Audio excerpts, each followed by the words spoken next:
Hi, hello guys! Welcome to my channel. This is Dr. Marlenet, your teacher vlogger. So, ikaw ba ay nahihirapan na gumawa ng resume kasi gusto mo mag-apply ng trabaho, wala ka ng oras, or gusto mo na mabilisan? So, ituturo ko sa inyo ngayon ang pinakamadali at pinakamabilis na way para makagawa ng resume.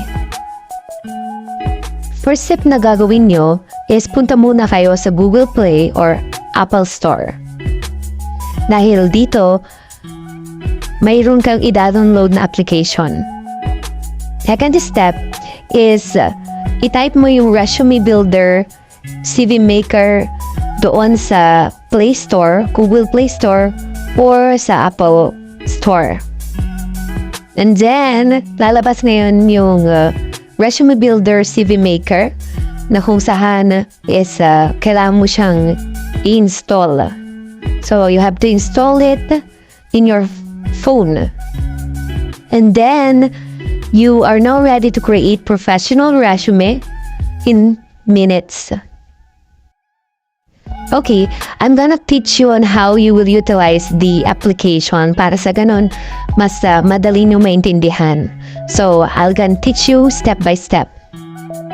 Step 1 is you have to create profile. So, dito, syempre, ilalagay mo yung name mo, yung mga data mo, your birthday, your age, your address, telephone number, and then, ilalagay mo rin yung educational background mo, yung employment record, yung educational attainment, the many schools, and also yung mga extracurricular or yung mga skills mo, pwede mong idagdag dyan. Mga awards, ayan.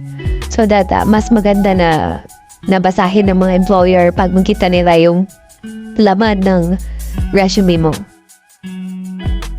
Step 2 is you choose a template. So, dito sa application na to, may mga samples ng mga resume na pwede mo lang siyang i-edit. So, napakaganda kasi may mga nagawa na at ang gawin mo lang is i-edit mo lang. So, kung gusto mo yung template niya, pwede mo siyang gamitin. And then, i-edit mo na, ilagay mo na lang yung mga data doon, i-encode mo na lang yung mga data. And last step is step number 3, which is exporting PDF or print. So, ang dali na pagtapos mo nang nagawa yung resume mo at sure ka na, then i-export na natin. And it will be exported as PDF or pwede rin siyang i-print. So, napakadali. As in, super dali lang kasi mga nagawa na pwede mo lang i-edit yun. So, this is actually one of the good thing na nalaman ko at gusto ko talagang i-share sa inyo. And then, ready ka na for interview.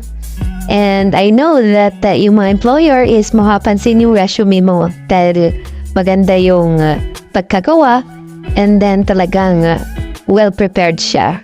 So, congratulations sa job mo and pwede mo ulit i-gamitin ito if ever na gusto mo ulit mag-apply sa ibang trabaho.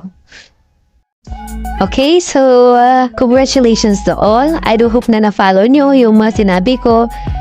So this is Dr. Marlet Orban Ligas. Do not forget to subscribe, comment, and like. See you again next vlog.